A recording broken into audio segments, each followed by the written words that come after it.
Ladies and gentlemen, welcome back to another episode of the Sporting160EN podcast. We're on number 124. Got a very action-packed episode for you today. But first, let me introduce you to our panel. As always, we've got Chris. How are you today, Chris? I'm doing good. It's not the easiest result to take. We're used to similar results in games like this, but felt like we kind of earned this one more than others. And being 2 games back of Benfica this early isn't ideal, but long way to go, as we know. So I'm happy to be here with everyone tonight. Yes, most definitely. And we've got the return of a man who we've not seen for quite a while, Steph, the patron. How are you doing today, mate? I'm doing pretty good. I mean, the tie, I didn't like it because we dominated the game, even though Porto had a little bit of more possession than we did, and we'll talk about more in detail. I mean, I think it was 52% when we had 46%. But the way we tied the game, I couldn't believe it. We could have won it easily 4-1 or 4-2. But we'll talk about it more in detail.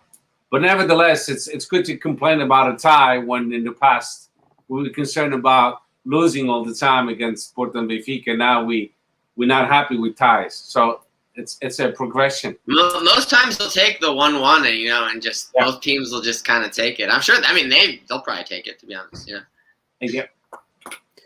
Definitely. And last but not least, we've got our special guest today. He's the co-creator of Breaking the Lines and has over 45,000 Twitter followers on his personal page and also over 50,000 followers on his Breaking the Lines Twitter page.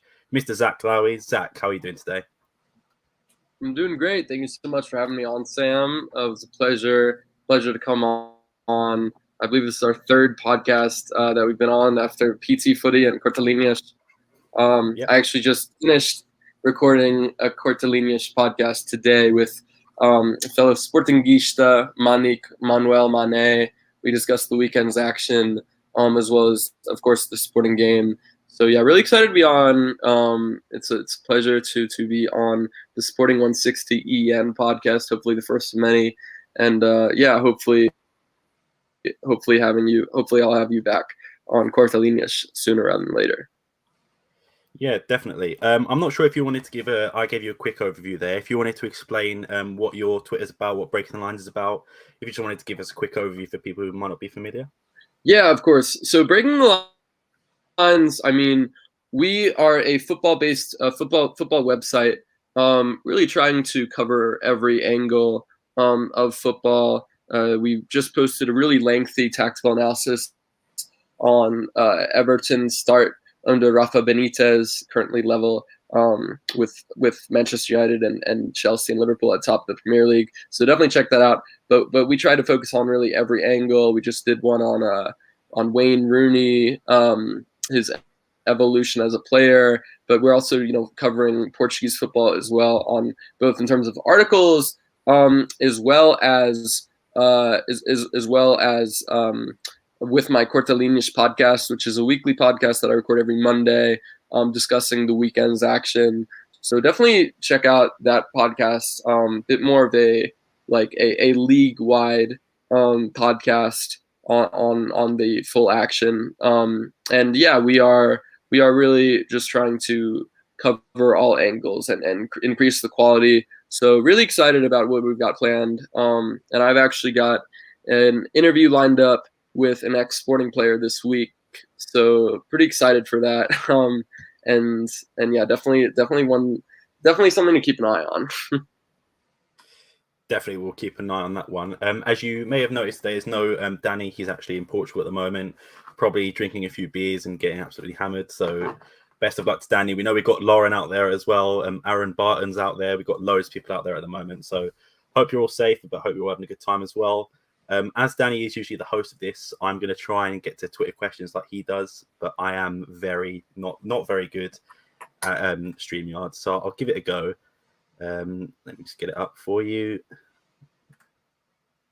Can you see that? Yeah. Yeah. You good? Cool. I'll give this one to you first, Zach. How good of a signing do you think Sarabia will turn out to be for this season, and what position do you think he'll mostly be used in? Yeah, that's a really tough one, honestly.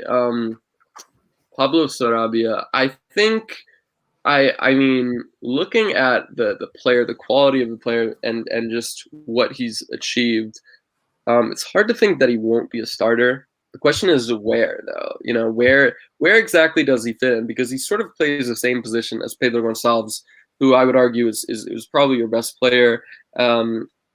And so it's hard to say, you know, where exactly can they play together? I think that they can, but it's a bit tricky, you know. The way I see it, I think you know, Sarabia, if he is a starter, I think it would probably be on the right flank. Pedro maybe being shifted to the left. I'm not quite sure. And maybe Jovan Cabral playing like a false nine role. I mean, I'm sure we'll talk about Paulinho soon, but he isn't exactly like convinced that he's worthy of a starting spot, you know. So yeah, the way I would see it is probably having one of those players playing in a false nine. Maybe Sarabia, honestly. Maybe Sarabia playing the false nine.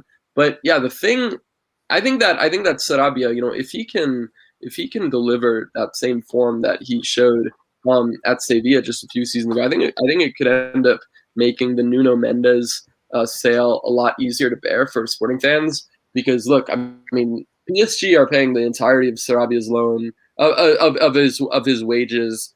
I don't think that Sporting have an option to buy, but it's still a nice move considering the fact that they basically gifted you know, a player who was starting for Spain in the Euros for a year.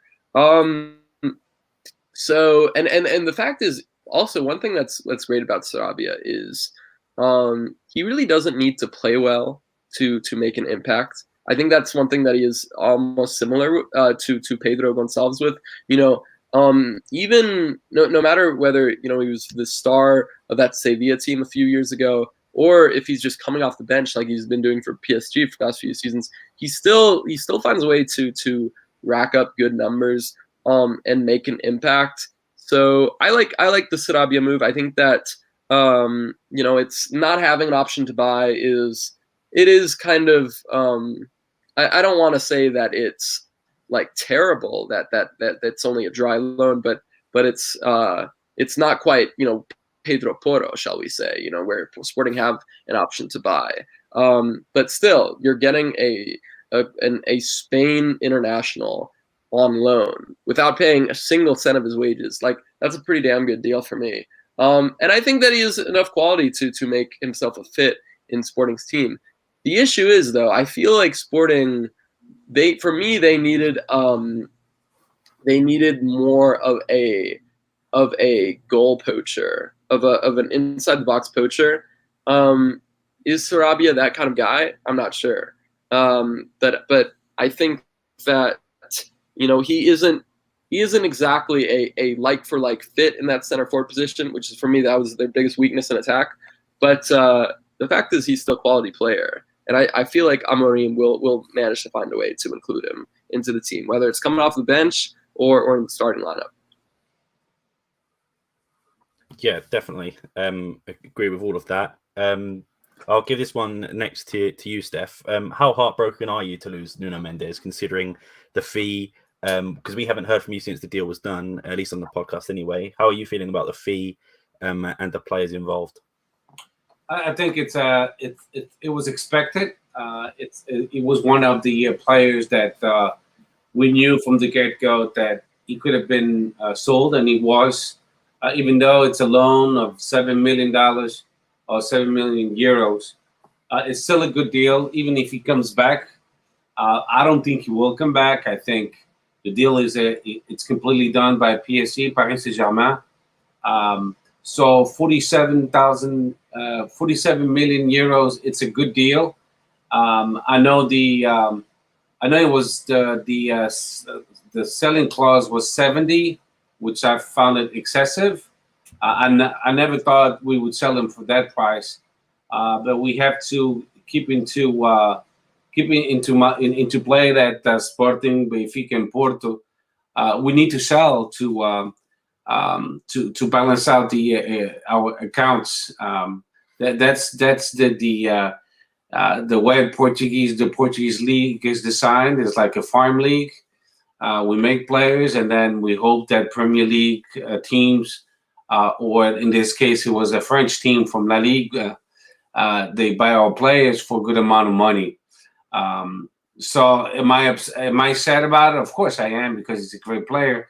But at the same time, all of us at one point, we spoke about it offline, that we were expecting him to be sold, and he was.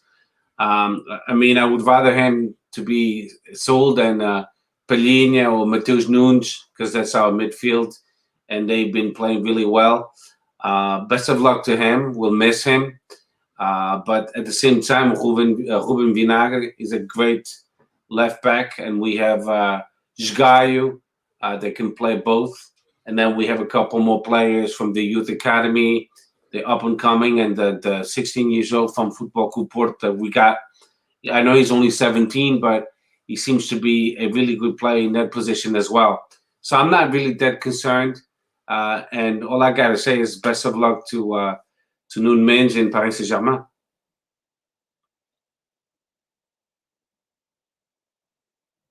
And if I could just add to what Steph was saying, I mean, I think that I totally agree. If I would rather sell Nuno Mendes than João Palhinha, for example, or Pedro Gonçalves even. Going back a few months, I think I would have rather sold Matheus Nunes than either, but Matheus is becoming a really important player, and I think, you know, maybe they could have gotten 20 million for him last summer, but they might be able to get like 40 million for him next summer if he continues at this rate. And the fact is, I mean, bringing in a guy like Ruben Vinagre, I think it indicated that Sporting were going to sell Nuno Mendes either this summer or, you know, within the next 12 months. They eventually sold him this, you know, just after one full season, which I think is a bit depressing. The fact that, you know, Portuguese, even a massive Portuguese team like Sporting, can't hold on to their best players. But with that being said, they've still brought in a lot of quality players, and getting Vinagre for a fraction of the price that they sold Mendes for, or that they will sell Mendes for, I think, even though it's an option to buy, I think that's pretty much just a workaround of FFP. I think that it's pretty much confirmed. So yeah, as Steph mentioned, I would rather sell Mendes than Palhinha or Pote. Yeah, I can't disagree. I feel like Matheus Nunes, like you said, next season can go for quite a bit. Linked to Everton, decided not to happen. But, you know, I mean, we're going to be a selling club for the foreseeable future, so it's probably going to happen. But Chris, in terms of Vinagre, do you think he can be a Nuno Mendes replacement? How do you think he'll fit into the role of replacing him? I think the one thing that's noticeable about Vinagre is, I mean, I'm pretty sure if it's not every game, it's every game but one of them that he has started, he's been substituted. And I read somewhere that he was on some sort of training plan to try to get him up to speed and able to last 90 minutes. So he kind of is like giving me like Quintron vibes, where is like, is this guy very susceptible to muscle injuries? I honestly, if this was a known thing, if like Wolves fans already knew this or whatever, I was unfamiliar that he was a rubber band muscle kind of guy. But if so, then yeah, let's just hope he stays healthy then.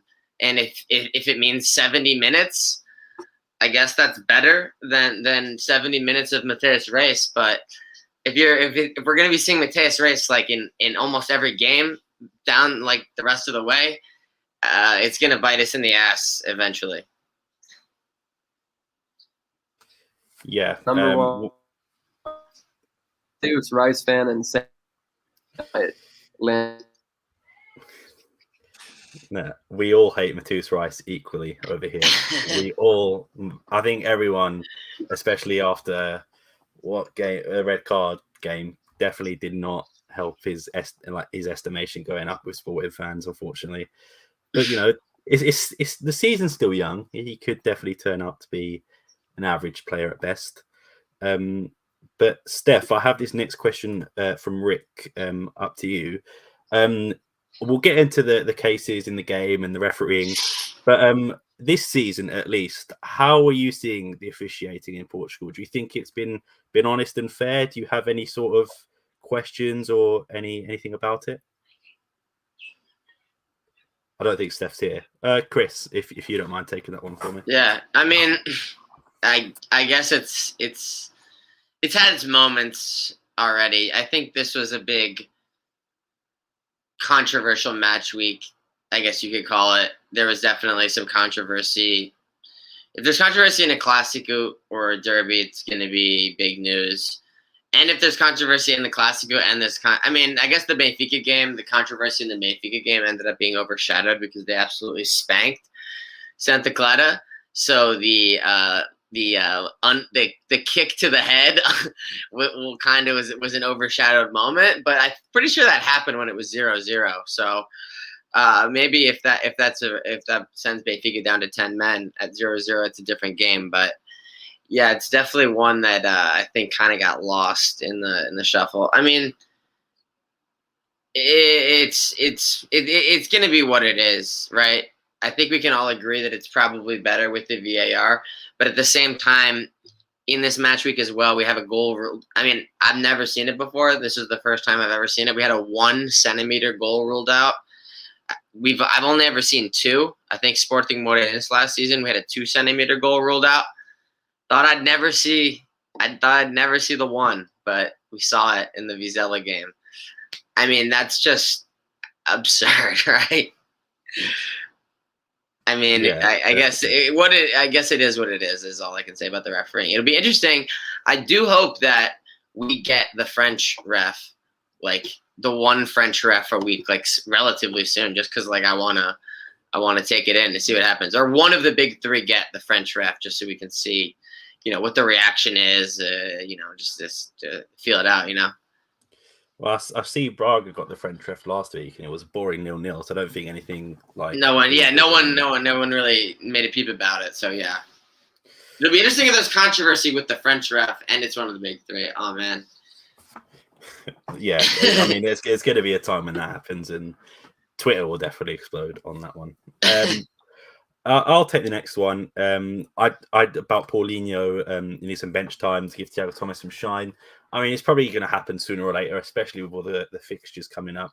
And I don't know, maybe Thiago Thomas might be better in some games than Paulinho. At the moment, they're both sort of level in estimation at the moment. I wouldn't put one above the other at the moment. I personally prefer Paulinho, but I mean, something's got to change up there, I feel. I can't. I mean, it's not. To be fair, Thiago Thomas wasn't an option for this last game. But overall, I still have to think that I'd prefer Paulinho over Thiago Thomas if I'm gonna have to start one week in, week out. Yeah. Zach, what are your thoughts on Thiago Thomas? Have you seen much of him, and what do you think of him as a starter at least? I know your thoughts on Thiago Thomas, Sam. No. Look, it's clear that, I think that Thiago Thomas was, he still is quite raw, but I think he does offer certain things that Paulinho doesn't. I think Paulinho probably more suited for a false 9 role, whether good or bad. I think that some people would call him a false player on in the Porto match, but I think looking at Paulinho, we saw a lot of him dropping deep and like dragging other players out of position and allowing the likes of Nuno Santos and Jovan to exploit that space. But sometimes you just need a threat in the box, and I think that Thiago isn't quite he isn't like, I wouldn't say that he's like a Slimani or a Yaremchuk kind of player, but he is also, I think he's a lot more mobile, I would say, than Paulinho. I think that he's more capable of, exploiting the depth. One thing that I think that, Musa Marega was great at, whatever you think of Marega, he was great at, at exploiting that space. I think that's one thing, that's almost a similarity that I see between the 2 players. He's definitely still raw, but he's a young player. Came up with some big goals last season. I remember him scoring, it was like a 78th minute goal against, I forgot who it was. Maybe Santa Clara. I'm not sure who it was, but it was a. To be fair, it's actually underrated. Like his finishing off crosses and stuff is actually a bit underrated. Yeah, no, exactly. You would think he'd be worse at it because of his size. He's actually not that bad, to be honest. And I mean, you look at like Paulinho, who, like, I'm not trying to rag on him, but this man was going up against a 38-year-old Pepe, and he still looked like the slower of the two. I mean, seriously, man, you paid what, 16 million, 18 million for this guy, and he's getting outpaced by like a 38-year-old Pepe. Like, that's just disgraceful for me. I know that Amorim really likes Paulinho. Otherwise, he wouldn't have brought him. You know, he knows how good he can be from his time at Braga. But I just think that Paulinho just isn't offering enough to be a fixed starter in this team. The fact is, you know, do Sporting win the title with Paulinho in the lineup last season? I mean, I know he came up with some big goals, but the fact is he only started a small minority of the games. You know, Thiago Tomas started a lot more games than Paulinho did. So frankly, I think that Paulinho, I feel like he would have been more useful against Porto, just in terms of, and I mean, you also looked at Porto almost playing a high line at the start. I think that Thiago Tomas's explosive movements would have been really massive for that. But in general, I mean, Sporting should have won that game, and they didn't win it because, one, in part of the man of the match, who was, in my opinion, Diogo Costa, absolutely superb goal, superb performance in goal, but also some poor finishing. You know, you expect the likes of Nuno Santos. Obviously, he scored, but you know, other players, Nuno Santos, Jovan, a lot of these players had good chances that you expect them to finish. And ironically, I think that Sporting, you know, one of the reasons why they were so good last season is because of their efficient finishing. They didn't really need a lot of chances to score, despite the fact that they didn't have they didn't have Paulinho until January, and they were playing, you know, a fairly inexperienced front line. They were very efficient in finishing. Now, I don't know, maybe we're seeing them almost regress to the mean, you know? Yeah, I mean, you hit it pretty much nail on the head. Steph, following from Zach's point, would you say to this guy's question, do you think striker is our biggest weakness or our main weakness, or do you think we have somewhere else, another position that you think is weaker than that?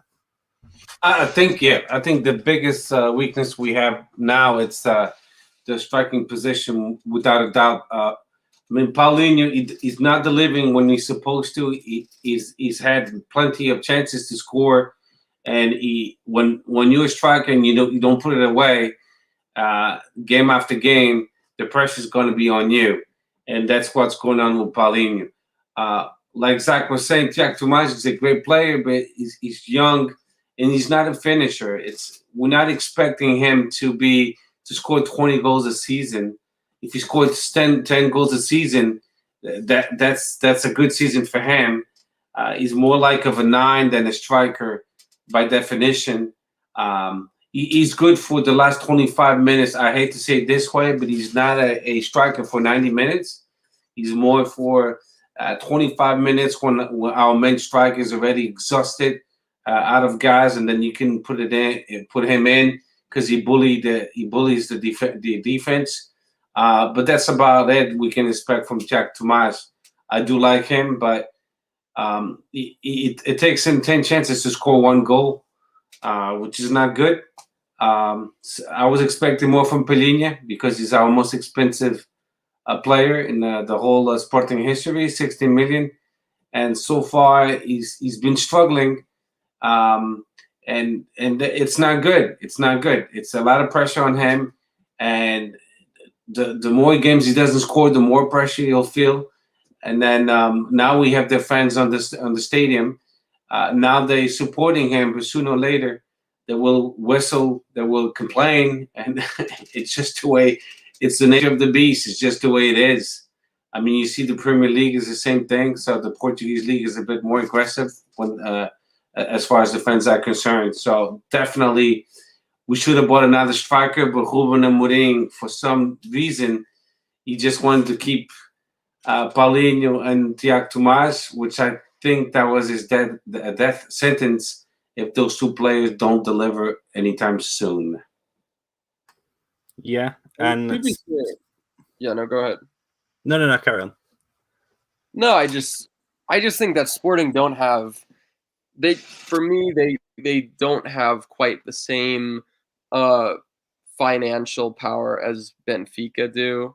You know, Benfica can go, you know, break their transfer record on Darwin Núñez, who, you know, had a pretty bad season last season. You know, they realized they got it wrong. Still a lot of time left for him to turn things around, but they can realize they got it wrong and then go out and spend 17 million on Roman Yaremchuk.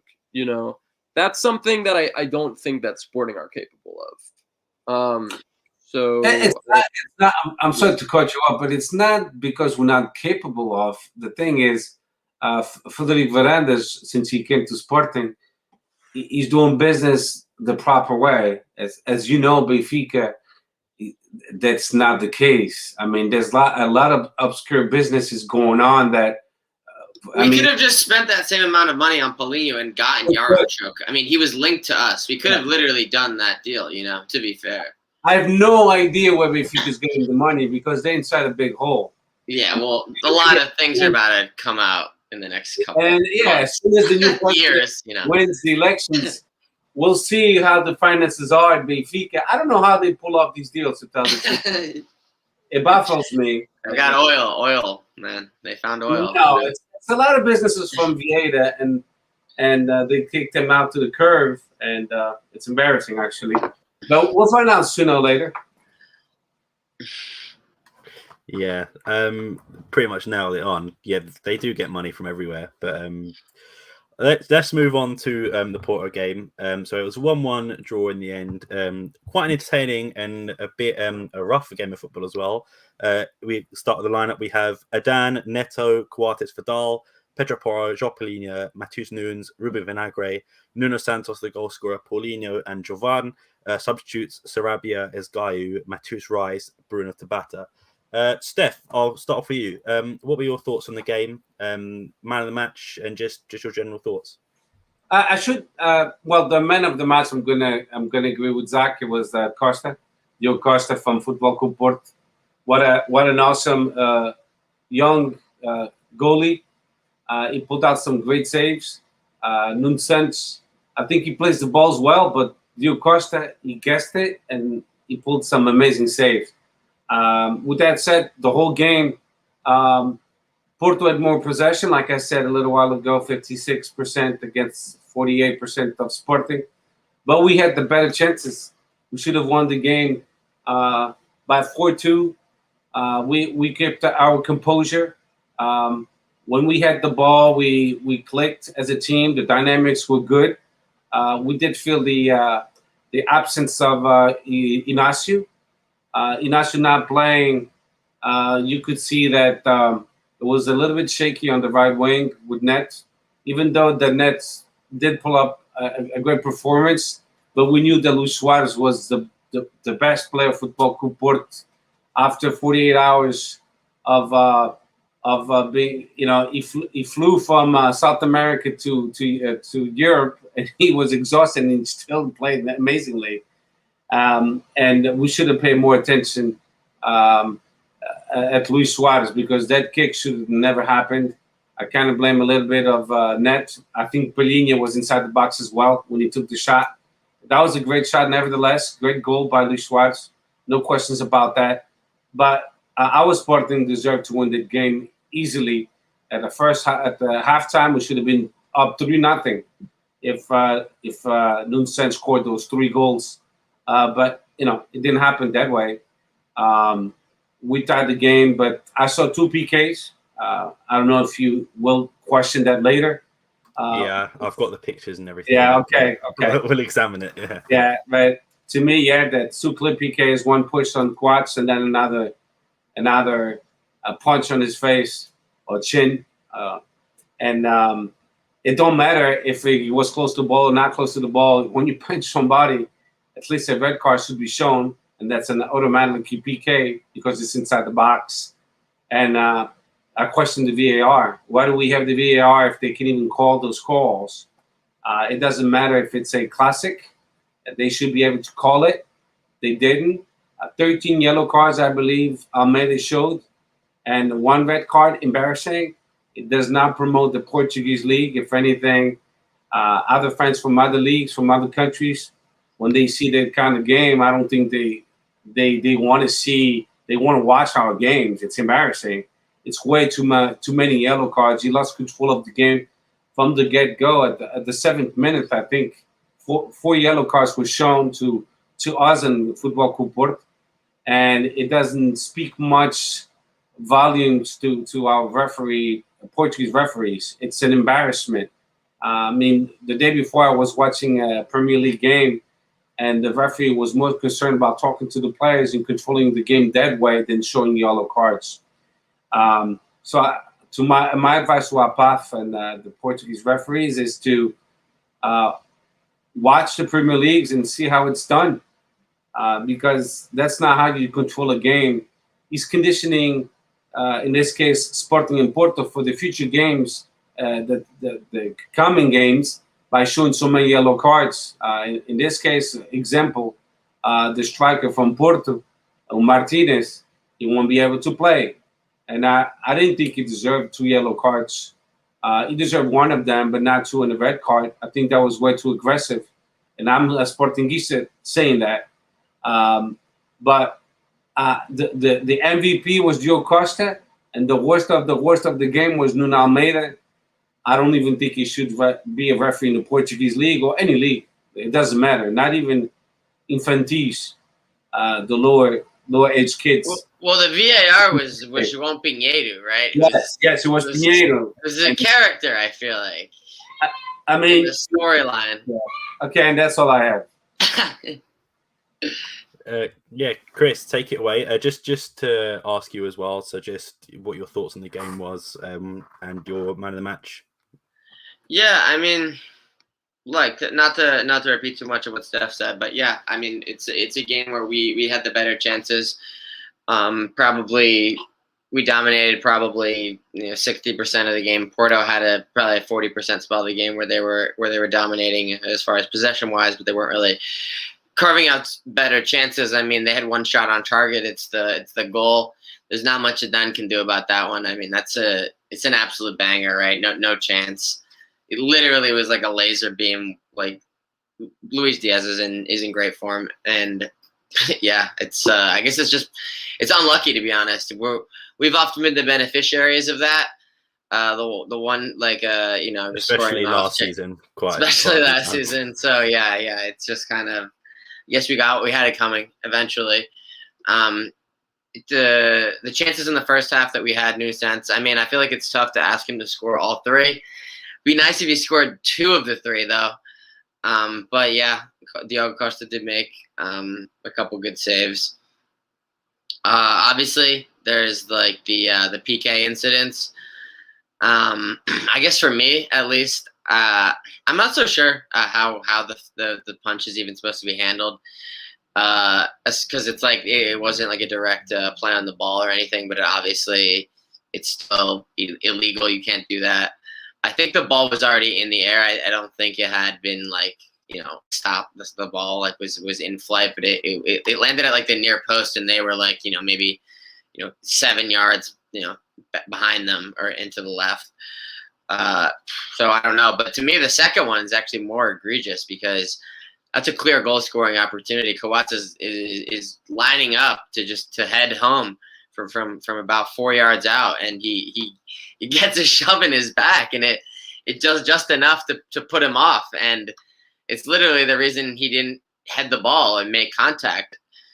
I mean, the expected goals on that chance would have been like 0.68. That's such a good opportunity right in front of the goal, free header 4 yards out. it's I don't really know how they don't call that. I know you mentioned to me in the chat, Sam, like it's because no one really appealed, and it is true. Like Kawhi's kind of like went like that, but no one was like freaking out. I guess some fans whistled a little bit, but it was just kind of we gotta yell at the ref more. I don't know what you're supposed to do. I feel like it's the VAR's job to pick that out. And to be fair, it's harder to pick out an off the ball incident in the box. The punch, because it's not even like, why would you be necessarily even looking for that? I guess he was down on the ground after that, so then maybe you could go back and look and see what happened. But it's like you're definitely not looking for that in real time. You're just following where the ball's going. But that one, it's like he's going for the ball and he gets a two-hand shove. It's like you should be able to maybe see that in real time and definitely be able to sort it out afterwards at the VAR. And they opted to not intervene, maybe because they didn't want to feel like they were having a heavy hand on the Clásico. Maybe João Pinheiro just hates us. I don't know. As far as the game goes, yeah, I think it's unlucky that we didn't get a result. As far as like the individual performances that I think deserve a shout out, I think Porto definitely deserves a shout out. Had a good game, got the assist, was dangerous going forward on several occasions. Matheus Nunes and Palhinha. I thought Palhinha actually played really, really, really well. Especially coming after, like, he's been playing minutes for the Seleção. He just traveled from Azerbaijan, which is not an easy trip, and he had a knock as well, so it wasn't that he was coming fully fit either. And he was great. He was great. Somehow he was not among the 13 yellow cards. Incredible.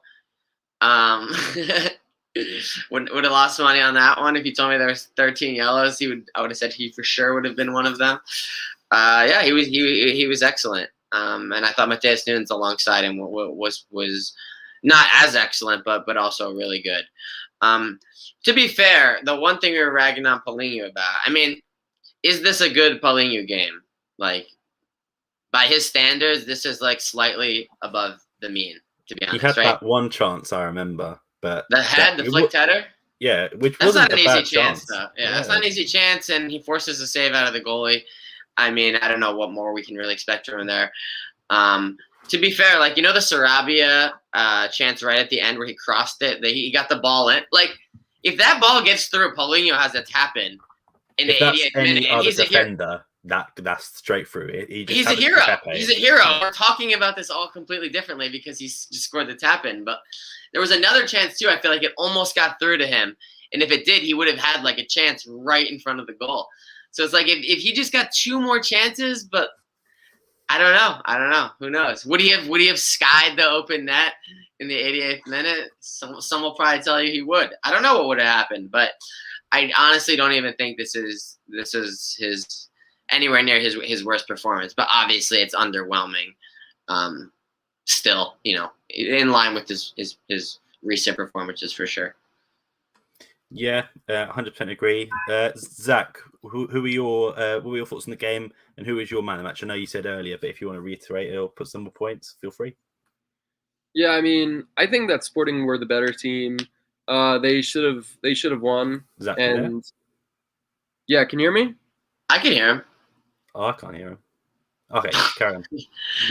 I can hear him. Yes, I can hear you now. Yeah, go. So yeah, like I think that, you know, Sporting were the better team.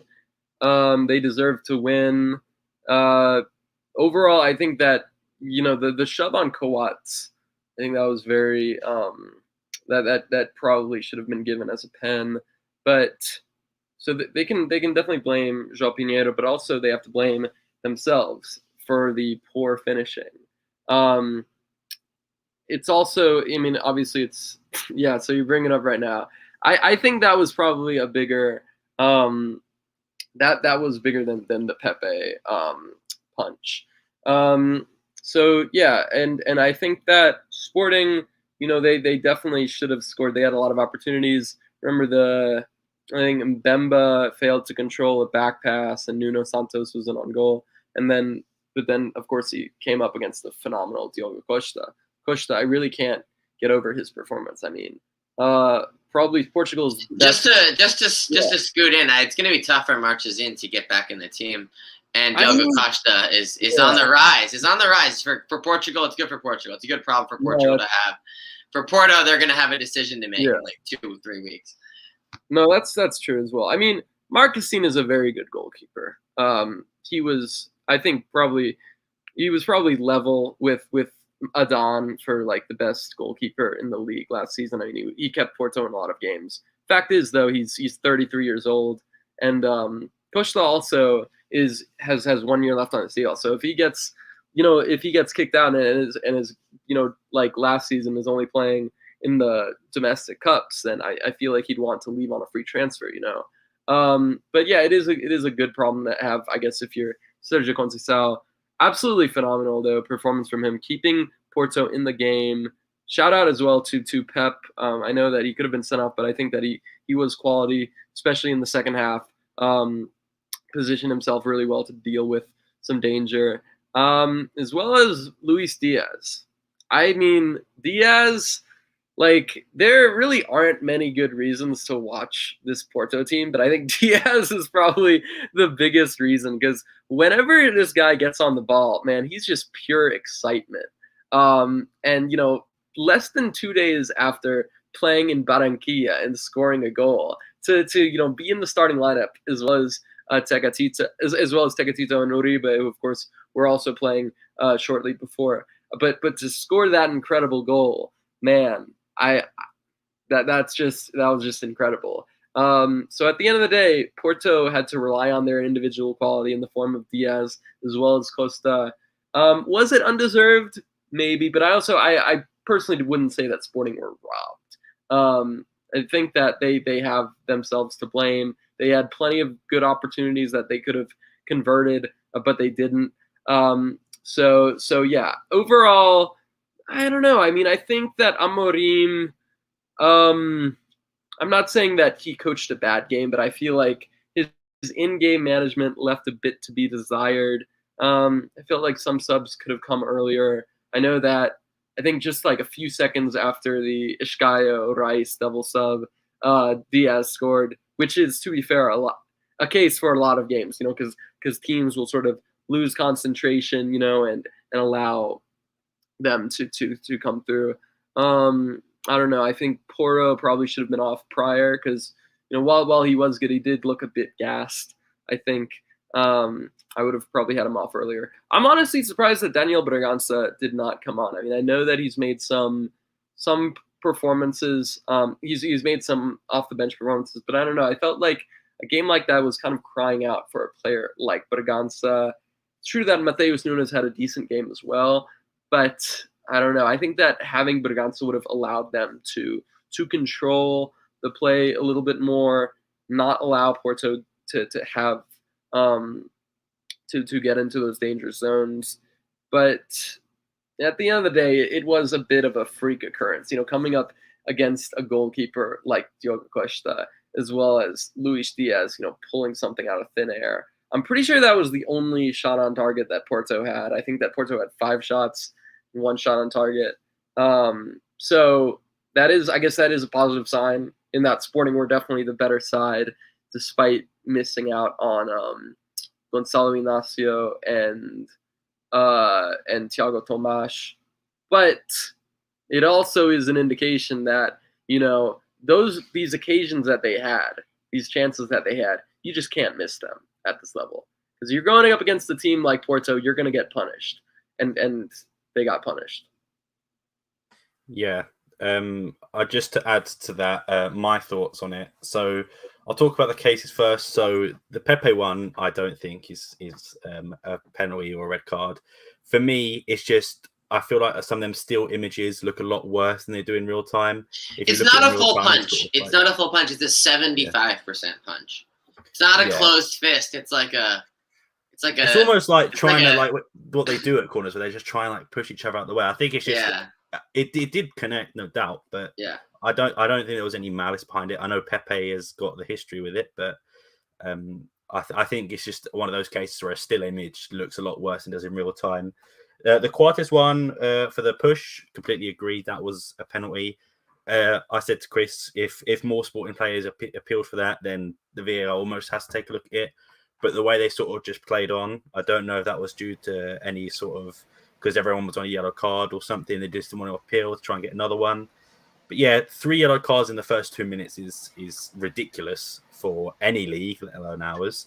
Let me interject because I just remembered something. Remember when Octavio went down and in a heap and was attended by the medical staff because of the slap? I mean, Jovan made contact with his face. 100%, yeah. And then he saw a yellow for that. Mm-hmm. There's no reason that the Pep one isn't at least a yellow at the minimum, right? Because it's worse than that. And the other, he already decided that that's his, criteria for a yellow. So. But the yellow is weird because I thought Marcano's first yellow was harsh, and then Ruben Vinagre for our first yellow went straight in there off the bat, like took him down, deserved yellow card. And then there were some cases where Marcano should have seen a second yellow, I thought. But even in our case, Pedro Porro could have seen a second yellow if we were playing it that way. I think just in general, the ref wasn't the best overall. But for me, Diogo Costa was fantastic. Nuno Santos, I think, was a bit nervous. The occasion might have got to him. He scored the first goal, wanted to be the hero. You could see that he took the shots way too early. He could have taken another few touches, but I think he just panicked. Pedro Porro was man of the match for me for Sporting. It's just another great game from him, I thought. But yeah, other than that, Steph, I'm not sure if you've seen the cases we just had on screen. I'll get them back up again just to get your final opinions on them. So did you think it was any fouls? Sorry, let me get the right screen up first. I think it's this one. So what do you think of this one?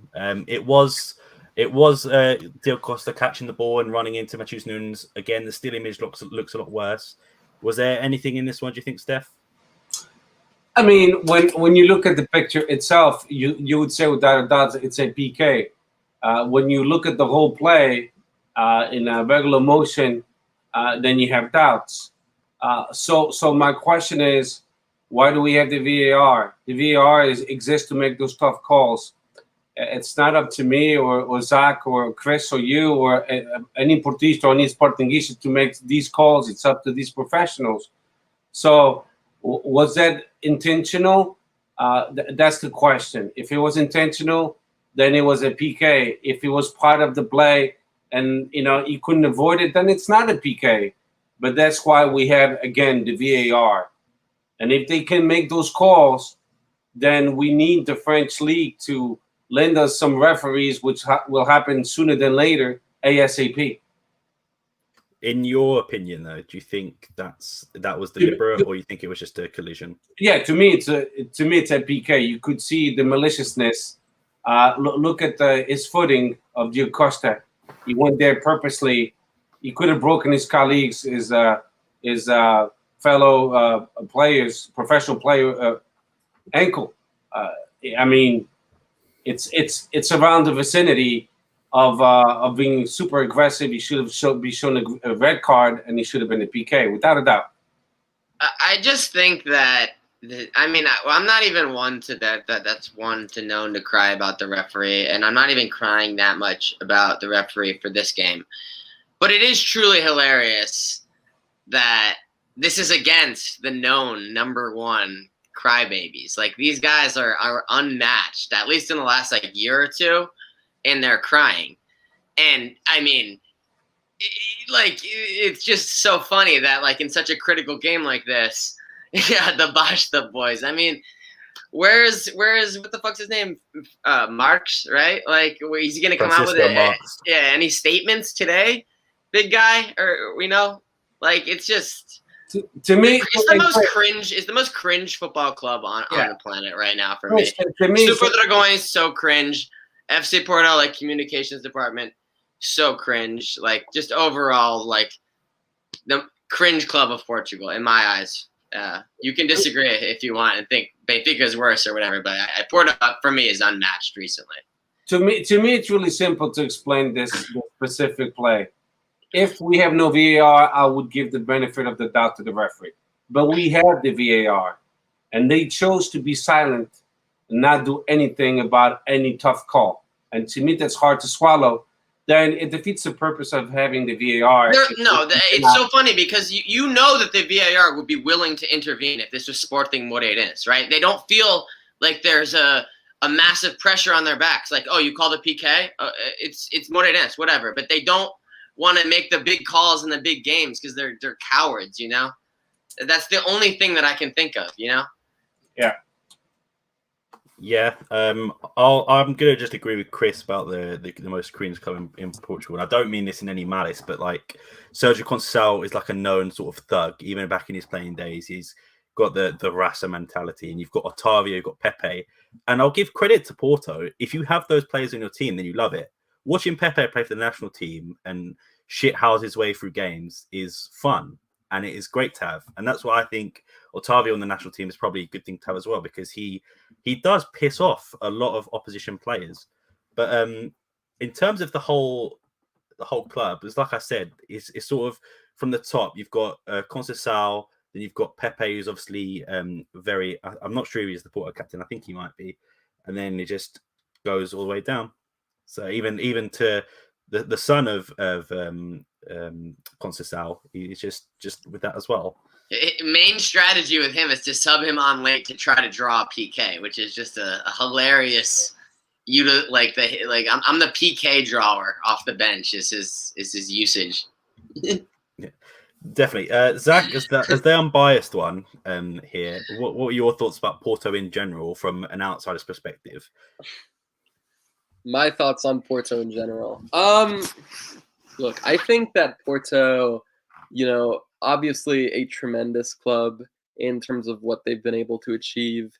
No Portuguese club really comes close to them in terms of European output, but I definitely have to say that they, I think that they are very hypocritical in one sense, and I also think just like looking at the guy who's in charge of their social media, a complete crybaby, somebody who will just, accuse journalists and other people of being biased against them, like go out like Porto Central, like accusing Bruno Andrade and all these other journalists of being biased against them, but then absolutely say nothing when they're accused. It's just, they're a very easy club to hate. I don't hate Porto any more than I hate Benfica or Sporting. I don't really support any of the big four. I'm the kind of guy who typically prefers like upsets to happen. But yeah, I'll be honest. I don't think that Porto. I think that Porto are a poorly run club. I don't think that they're necessarily a better run club than Sporting, to be honest with you, because when looking at their recent business, they have allowed the likes of Hector Herrera, Yacine Brahimi, and in a few months, probably Tecatito Corona and potentially more to leave on free transfers. Very good players, allowing them to leave. And looking at Porto's financial history, looking at their debt issues, I mean, that's something that I feel is going to come back to bite them. And they can accuse referees of being biased. They can accuse journalists of being biased. At the end of the day, though, I would say that they are. They had an opportunity to dominate domestically. They did. And of course, they got 2 league titles in 3 seasons, which is great. But are they going to win it again this season? I mean, they certainly have a chance, but I don't know. I think that for me, looking at them, from a financial point of view, I'm the kind of guy who really is interested in the financial perspective. Did not sell a single player this summer, whereas Benfica, okay, they brought in some players, but they also sold likes of Pedrinho, Luka Waldschmidt, Nuno Tavares. Sporting obviously letting go of Nuno Mendes. Porto did not sell a single player. They loaned out Diogo Leite with an option to buy. That's not quite the same. So I think they will be in some financial trouble sooner rather than later. So yeah, that's something to keep an eye on. And one thing, like I said, I don't root for Sporting over Porto or Benfica over Sport. I'm not really that kind of guy. But one thing that I've always disliked about Porto, especially under Sergio Conceição, maybe only under Sergio Conceição, is just their failure to take advantage of their world-class academy. For me, Porto's academy is an elite level academy. I don't know if it's necessarily better than Sporting or Benfica's, but I would argue it's in that same ballpark. They've produced some phenomenal talents, and yet really not many of them have gotten the opportunities that they deserve. Diogo Costa, okay, fair enough. He's come into the team after Agustin Marquezin's injury. João Mario, okay, I'll give Sergio Conceição credit for not only giving him chances, but also recognizing the potential to convert him to a right back. But then you look at other players, Vitinha and Fabio Vieira, arguably the two best players in the U21 Euros for Portugal. Both of them have played, I don't know, a combined total of, I don't even know how much they've played this season, and frankly, that's just a serious misuse of talent. These two players are frankly good enough to be playing anywhere. You can look at so many other examples, Diogo Leite, as well as Romario Baró, now at Estoril on loan. I personally think that they're not the only ones. Sporting and Benfica have also had their fair share of struggling to take advantage of the talents. But for me, that's the biggest thing that annoys me with Porto. It's just so much young talent at their disposal, and instead of giving like Vitinha or Fabio Vieira a shot, you go and spend like 10 million on Marco Grujic and like start Bruno Costa. Like, okay, decent players, but are they better than those guys? I don't know. I think that's probably my biggest issue. I can totally see though your point about kind of like the crybaby mentality with regards to both Sergio Conceição as well as Francisco Marquez. But I think that we see also a bit of that in other top clubs such as Benfica and Sporting. For me, though, the biggest issue I have with that is just like the how poorly run they are, both in terms of selling as well as bringing young players through into the first team and giving them chances. Do they have to start? No, but at least give them a chance to prove themselves. And we frankly have not really seen that under Conceição. Yeah, I mean, you hit it nail on the head there. For me as well. So I'm just going to bring this last point about Porto. I've got stuff to talk about Verandas in the same sort of shell.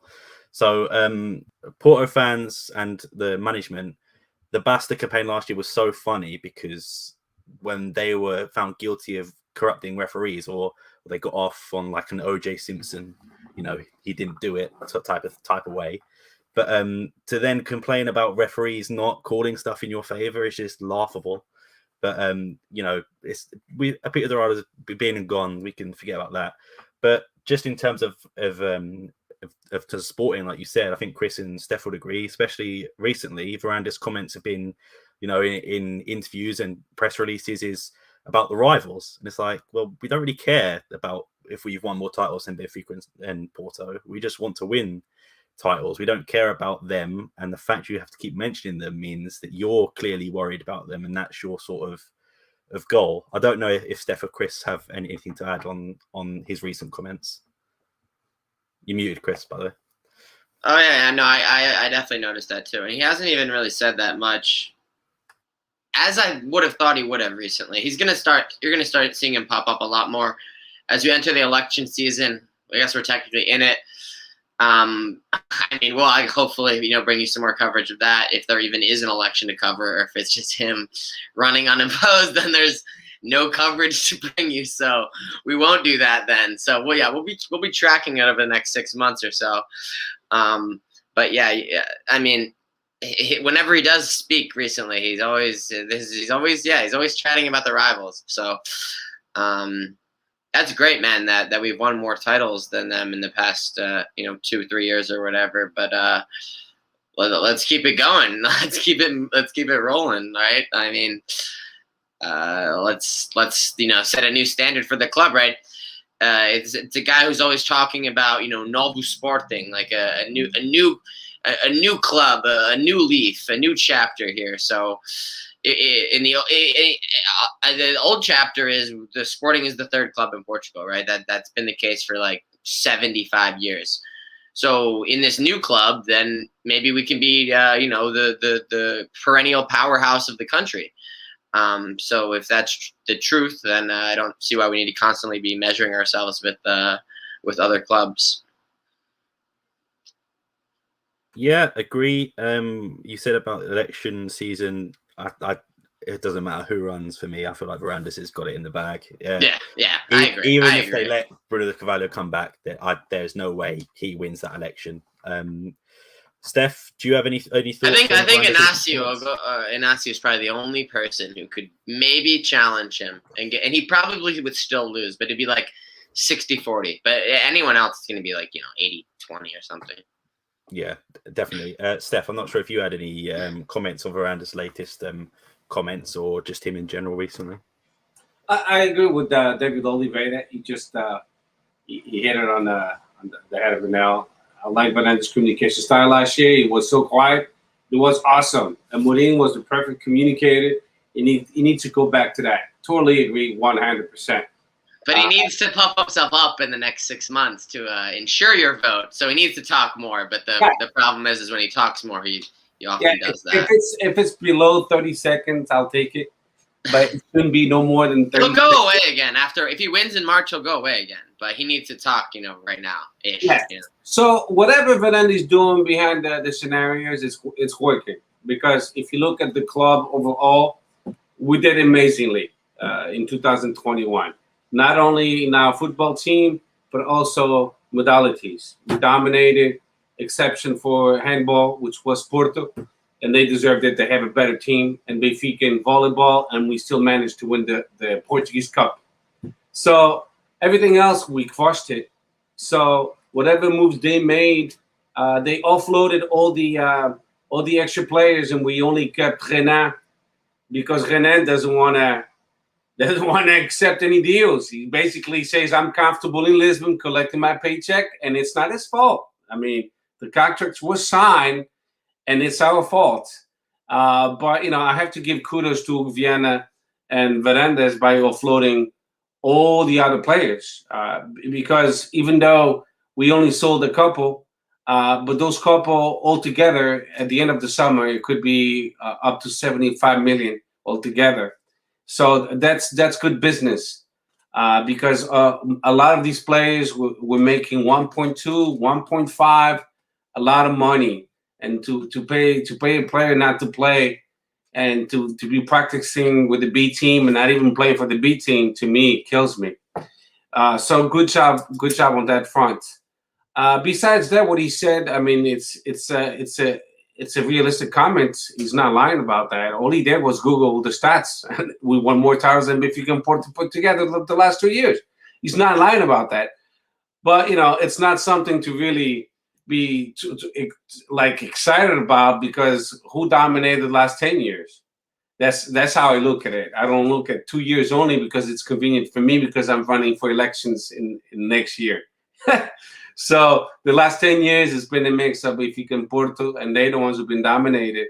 So now we're trying to come in and reinstate ourselves and be at the final decisions, which that's where Sporting should be. We should be at the final of the Portuguese Cup, or the Portuguese League, the League Cup, the Portuguese League, like we won last year. And if we go that way, we will win trophies. And that's why I want to see Sporting. Are we going to win every year? The Portuguese League, I don't think so. But if we win 6 out of 10, I'll be a happy camper. And then in the middle, if we win Portuguese Cups and Portuguese Leagues, League Cups and Super Cups, I'm a happy camper too. 6 league titles in the next 10 years? That's pretty good. Deal. The done deal. You got yourself a deal, partner. Exactly. So... No, but I have to give kudos to Varandas and his administration because him as a president, as a communicator, he sucks. But overall, if you look at his administration, how he built his team, they're doing pretty good. You know, we held on to most of our team. We only sold Nun Mins, which was a key player, but the whole team, we kept it. And I think we only felt in not getting, and everyone is saying that, everyone, including Zach, that's not Sportingista, not Portista, not Benfiquista, not Breguista, you know, we failed in getting a striker. We should have gotten another striker. It's too short for the team. Because look at it now. Inacio, he came back, but he's still hurt.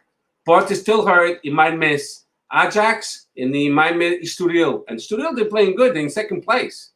They have 13 points. So be careful. Because don't think this game is in the bag, because it might not be. You know, and with that said, that's what I got to say.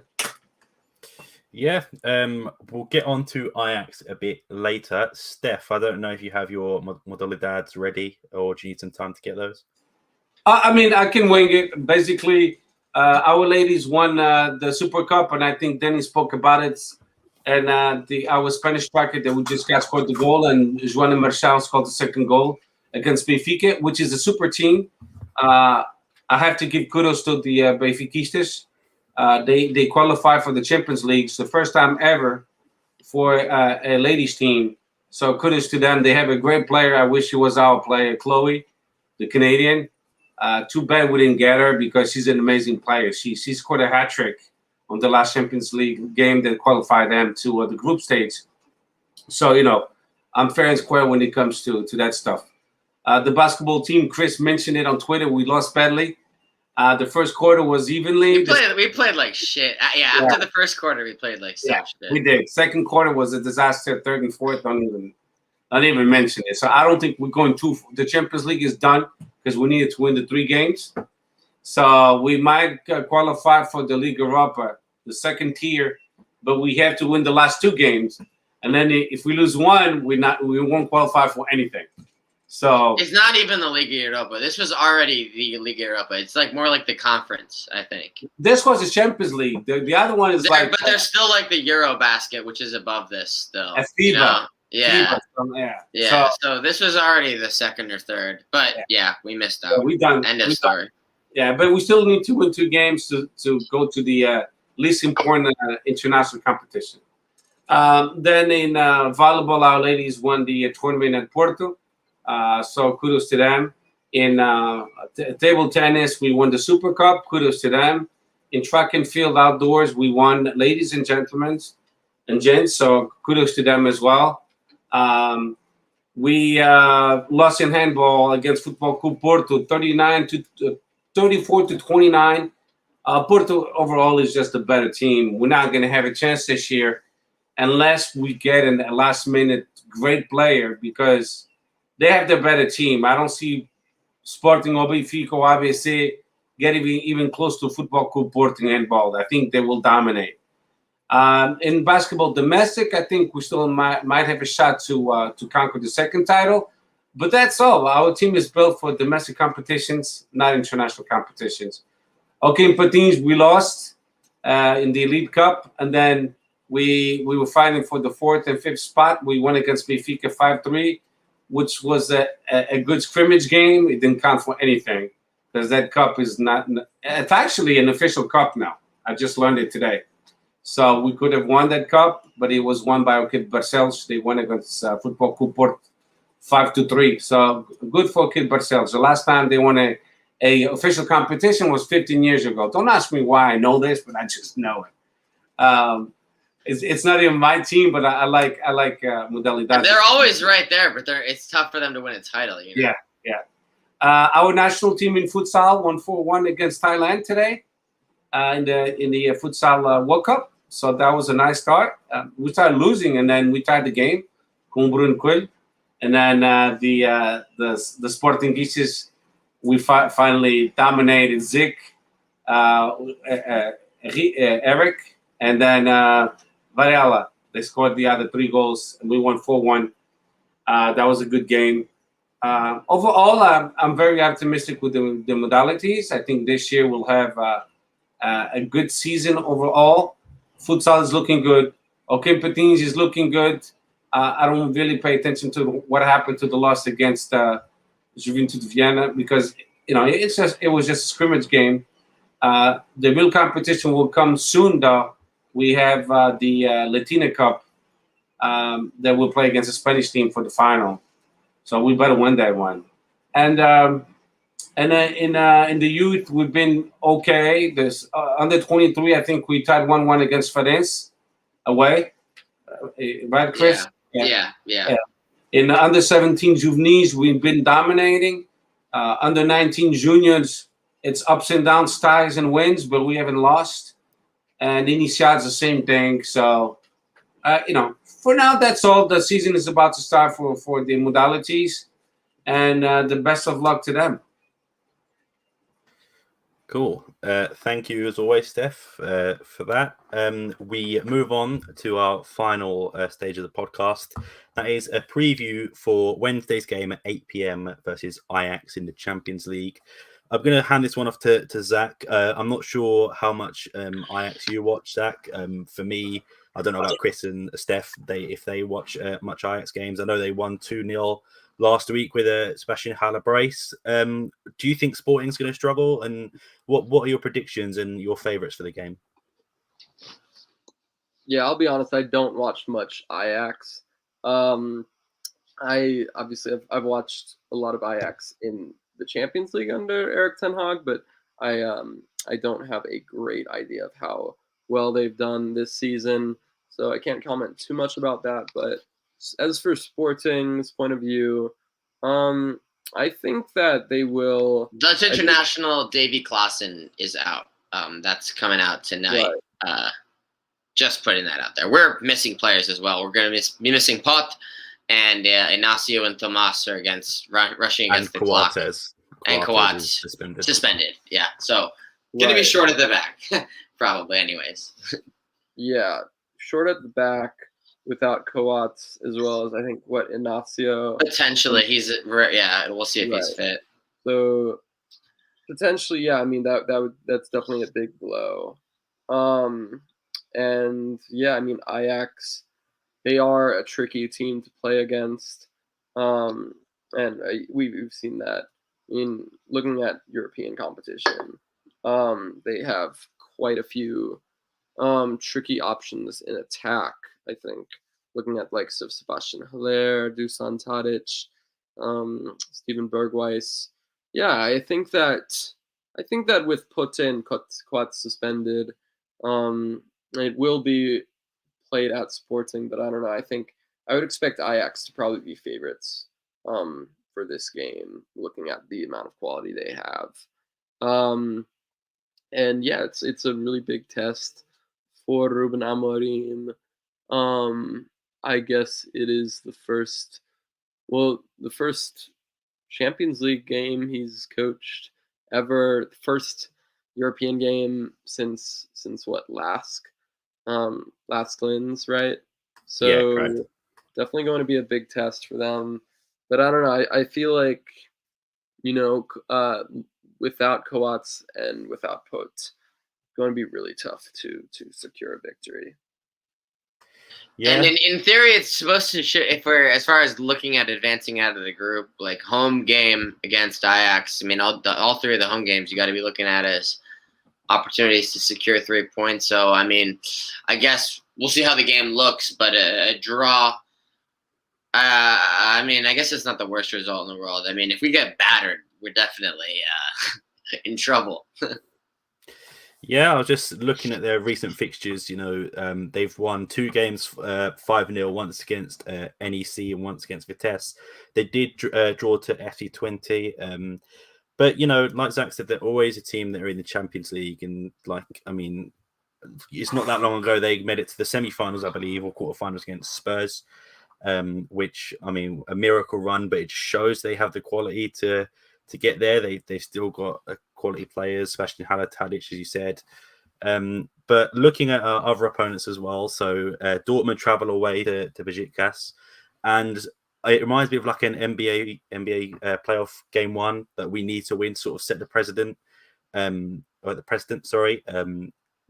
Besiktas can always take points away from Dortmund, especially in the atmosphere of Turkey, Besiktas fans are absolutely mental when they want to be. So there's definitely a reason to shake it up. But They'll get up. They'll get up for European night.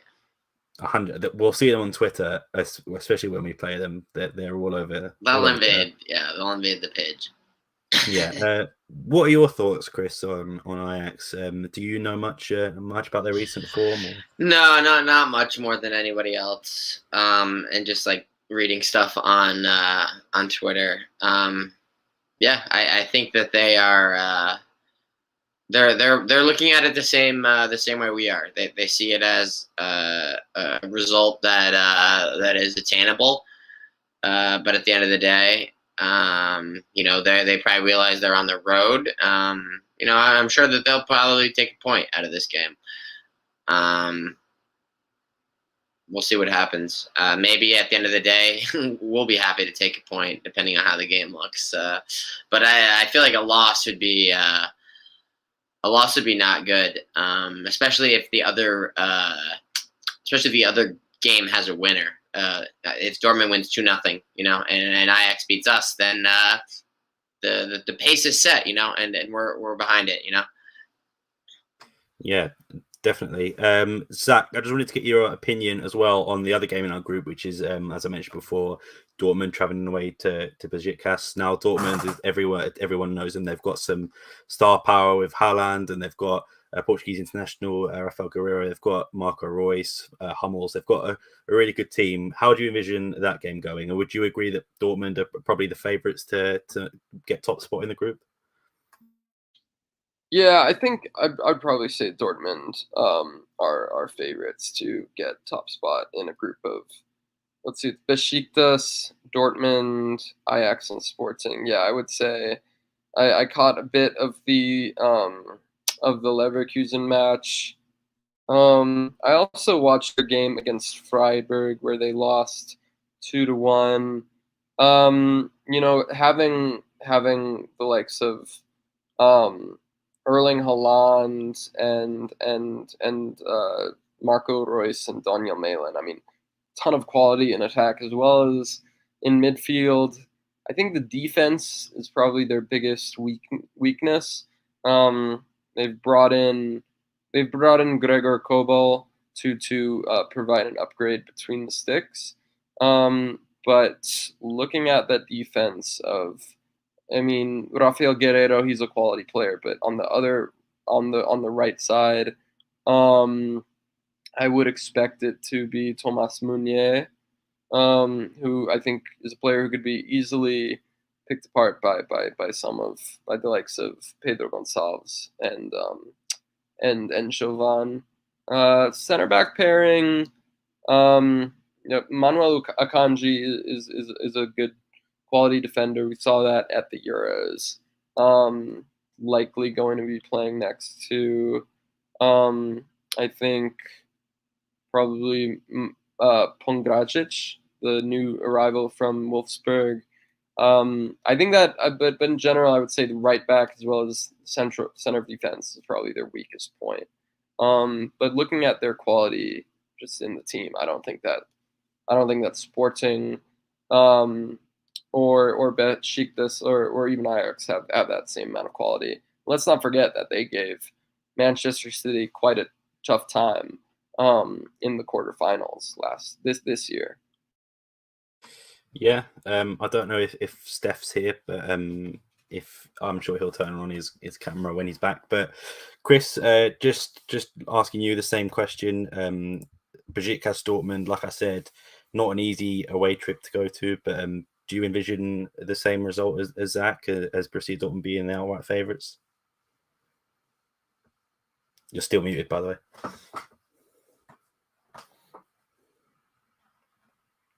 Yeah, I agree.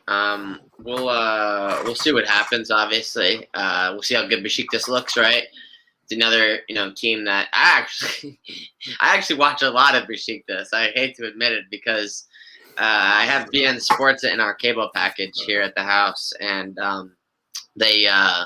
so I watch more French league than I care to admit. I watch more Turkish league. They had La Liga last season, but they just lost it to ESPN here in the States, and it's behind a paywall now. So no more Barcelona games or anything like that. It's behind a paywall, so I have to illegally stream, which I don't really give a shit about La Liga that much. So yeah, I actually I watch more Turkish league than I care to admit. So they actually have a pretty good team as well. And they signed the Pjanic, I believe, on deadline day, which is a nice addition. Yeah, we'll see how they look. I mean, I think this group's actually really, really wide open. So the first weekend will be, or the first match week will be interesting to see who sets the pace, to see what's expected, Yeah, definitely. Steph, your predictions for Sporting Ajax, and what do you envision of the game? Obviously, without Coates being suspended, Part definitely out, and question marks on Inacio and Thiago Tomas. I really don't know. I mean, the last time we played an international competition game, it's been a minute. I think it'll be a total surprise for us against Ajax and Ajax against us. We're both similar in a lot of things. We have a lot of youth. We play our youth, so it'll be an interesting game to watch. And I took a vacation day because I wanted to make a point to watch the game in peace, because sometimes I have to watch the game on my phone when I'm at work, and you never fully pay attention to the whole game. It's a lot of distractions going on. So I made a point to take the day off just to watch the first Champions League game of Sporting in our group stage, because it's been a minute. So I don't know. I really don't know. I hope we win, of course, being a Sportingista. But Ajax, they pretty good, but I believe they lost against PSV for the Super Cup badly. So let's see what's going to happen. But if you want me to guess, I'll say a 2-0 or 2-0 or 2-1 in our favor. Okay, Chris, score prediction. Are we going to tabulate the Champions League predictions as well? We might as well have a separate table for the Champions League. Yeah, we'll have the separate the table of champions. God damn it. Sporting 1-1. Yeah. Cool. Zach, do you have an official prediction for the Ajax game? I'm gonna say 2-1 Ajax. Oh. Hey, okay. That would really suck. No, I don't know. I would like to see Sporting win, honestly. I'm by no means a Sportingista, but I think that I like to see Portuguese teams do well in Europe. So I was cheering when Porto knocked Juventus out, because I think that any Portuguese team doing well in Europe is something to be proud of. So yeah, I hope I'm wrong, but I think first Champions League game for a lot of these players, whereas Ajax, a lot of these players are fairly experienced. Personally, I think Ajax take this one. I'm gonna go, I think 1-0 Sporting. I think that's the safest option. Like you said, it's a home game, so it gives me a bit more confidence than it would be being an away game. We're still unbeaten at home, I think, from the start of so maybe like July 2020 or something like that. We've been unbeaten at home. The last time we lost in the Europa League? Just at home in general. Yeah, no, that was home. Oh, was it? Oh, okay. Yes, yeah. Oh, yes, it was, wasn't it? Yeah, that was it. We lost 4-2. Yeah. Yeah. So we're on a streak, and hopefully it continues. But I mean, it's not like a solid prediction. I'm not like 100% guessing it, but I'm just going to go with the 1-0, I think. But yeah, that wraps up episode 124. I don't know if any of you guys have anything to. Do we want to do Estoril as well while we're here? Yeah. On Sunday. Yeah, Estoril, 8:30 kickoff again for us. Sunday night. Yeah. Yeah, another late one, unfortunately. I'll start off. Estoril, I feel like I'm going to get a goal, but I'm going to go, I think, 3-1 Sporting. Chris. Okay. Away at Estoril, who is ahead of us in the table. Sporting's already 4 points behind Benfica, and they're technically chasing Estoril as well. Kind of an important game off the back of a very important Champions League game. 1-0 Sporting. Mateus Nunes goal.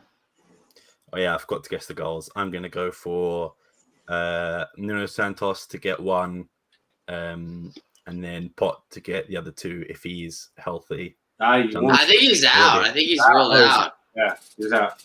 Let's go. Yeah, Nuno Santos, Paulinho, and Jack Demar. I want to go left field. Pablo Sarabia. I'll go with Sarabia to get his first goal. Okay. Oh, that'd be nice. Yeah. And Chiquinho for Estoril, because I know he's scored quite a few already, I believe. Yeah. Zach, do you have an official prediction for Estoril Sporting on Sunday? I think Sporting take this one. I would say 3-1. I'm gonna say Nuno Santos, Palhinha, and I think Chiquinho as well. I like him to score for Estoril. And I'm gonna say Sarabia coming off the bench and bagging a debut goal. Nice. And Steph, last but not least. I'll say 2-0 Sporting. I'll say Palhinha and Quats. And to totally agree with Zach about the Champions League, I wanted to say before, but I was waiting for this moment. I want all the Portuguese teams to win. It's super important because we just regained the 5th place in the UEFA rankings. We passed France, but we need to keep the momentum. If we don't, then we lose it, and everyone will benefit if we think like this way. But having the 5th place, I believe that the first and second will go directly, and the third will only have to play the group stage to reach the group stage playoff. That's it, not the third playoff. So that's very important, and I believe we'll go with an extra team in the Liga Europa, the Europa League. So good luck to Sporting, Benfica, Porto, and Braga. That we lost 2 teams. So France, they still have. Rest in peace, Paz Ferreira and Santa Clara. And nice France, runs, boys. France that we just passed, they still have 6 teams. Yeah, that's going to be a problem. They're going to pass us within So, like 2 match weeks. It's really important to support our teams indirectly, even though we don't like them that much domestically, but internationally, everyone should be thinking, let's go Portugal. That's all I wanted to say.